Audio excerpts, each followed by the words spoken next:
বন্ধুরা, দূরবীন ল্যাবে ফিজিক্স ভিডিও টিউটোরিয়ালে তোমাদের আবারও স্বাগত। গত পর্বে আমরা ভেক্টর রাশির যোগ এবং বিয়োগ নিয়ে কথা বলেছি, আর আজকে আমরা ভেক্টর যোগের সামান্তরিক সূত্র ও উপাংশ সূত্র নিয়ে কথা বলবো। সামান্তরিক সূত্রটি হচ্ছে কোনো সামান্তরিকের একই বিন্দু থেকে অঙ্কিত সন্নিহিত বাহু দ্বারা যদি দুটি ভেক্টর রাশির মান ও দিক নির্দেশ করা যায়, তবে ওই বিন্দুতে অঙ্কিত সামান্তরিকের কর্ণ এদের মান ও দিককে নির্দেশ করবে। চলো তাহলে গাণিতিকভাবে আমরা ব্যাপারটিকে বিশ্লেষণ করে দেখি। আমরা যে কোনো একটি বিন্দু নেই, আমরা ধরি একটি বিন্দু হচ্ছে ও, এবং ও বিন্দুতে কোনো একটি কণার উপরে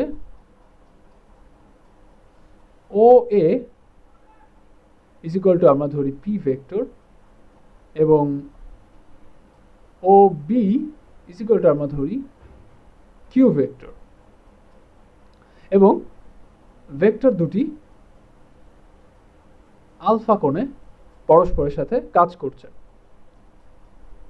এখন ও এ ও ও বি কে সন্নিহিত বাহু ধরে আমরা যদি একটি সামান্তরিক আঁকি, তাহলে আমরা দেখতে পাচ্ছি যে ও এ সি বি এই সামান্তরিকটি আমরা পাচ্ছি। এখন আমরা যদি ও সি বরাবর একটি কর্ণ আঁকি, অর্থাৎ ও সি কর্ণটি পি এবং কিউ ভেক্টর দুটির লব্ধিকে প্রকাশ করবে। এখন আমরা এই লব্ধির মানটি কিভাবে পাব? আমরা যদি ও এ এর বর্ধিতাংশের উপর, অর্থাৎ আমরা ও এ এর বর্ধিতাংশ আঁকি, এবং ও এ এর বর্ধিতাংশের উপর আমরা যদি সি বিন্দু থেকে লম্ব অঙ্কন করি, এবং আমরা দিলাম এটি হচ্ছে ডি বিন্দু, তাহলে আমরা দেখতে পাচ্ছি যে সি বিন্দু থেকে ও এ এর বর্ধিতাংশের উপর লম্ব ও এ এর বর্ধিতাংশকে ডি বিন্দুতে ছেদ করে।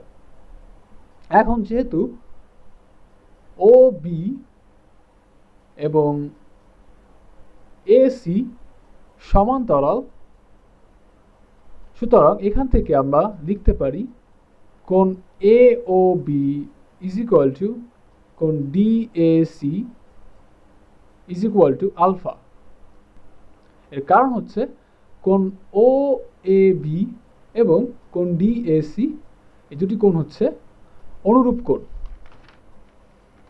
এখন আমরা দেখতে পাচ্ছি ত্রিভুজ ও সি ডি একটি সমকোণী ত্রিভুজ, তাই এই সমকোণী ত্রিভুজ থেকে আমরা পিথাগোরাসের সূত্র মতে লিখতে পারি ও সি স্কোয়ার, অর্থাৎ অতিভুজ square is equal to O D square plus C D square, যেখানে ওডি হচ্ছে ভূমি এবং সিডি হচ্ছে লম্ব। আমরা ও ডিকে ভেঙে লিখতে পারি ও এ প্লাস এডি, সুতরাং ওডির বদলে আমরা লিখছি O A plus AD whole square plus CD square. এখন আমরা দেখতে পাচ্ছি O A plus AD whole square,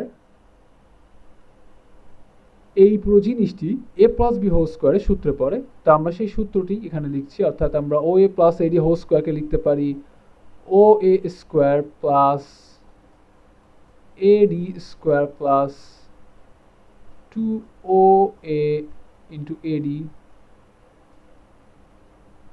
plus CD square. এখন যদি আমরা উপরের চিত্রটি খেয়াল করি, তাহলে আমরা দেখব যে ত্রিভুজ এডিসি, অর্থাৎ এই ত্রিভুজটি থেকে এটিও একটি সমকোণী ত্রিভুজ, এবং এখান থেকে আমরা লিখতে পারি এডি square plus CD square is equal to AC square, অর্থাৎ ভূমি স্কোয়ার প্লাস লম্ব স্কোয়ার ইজ ইকুয়াল টু অতিভুজ স্কোয়ার, যেটা আমরা পিথাগোরাসের সূত্র থেকে লিখতে পারি। তা আমরা সেই জিনিসটি আমরা নিচে লিখছি, ত্রিভুজ এডিসি থেকে আমরা পাই AD square plus CD square is equal to AC square. এবং আমরা যদি আবারও উপরের চিত্রটি খেয়াল করি তাহলে ত্রিভুজ ADCA এখান থেকে আমরা লিখতে পারি যে cos alpha is equal to ভূমি বাই অতিভুজ। অর্থাৎ যেহেতু আমরা এর আগেই জেনেছি যে ত্রিভুজ AOB অর্থাৎ এই কোণটি এবং এই কোণটি হচ্ছে অনুরূপ কোণ, তার মানে এই কোণটি হচ্ছে আলফা, এবং আমরা এখান থেকে যদি cos আলফাকে লিখতে চাই, আমরা জানি cos alpha is equal to ত্রিকোণমিতি থেকে যে cos আলফাকে লেখা যায় ভূমি বা অতিভুজ। তো ADC ত্রিভুজে ভূমি হচ্ছে AD এবং অতিভুজ হচ্ছে AC।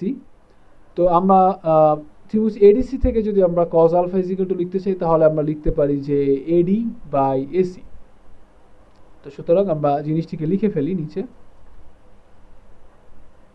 যে ত্রিভুজ ADCA আমরা যদি cos আলফা লিখতে চাই তাহলে cos alpha is equal to লিখতে পারি ভূমি AD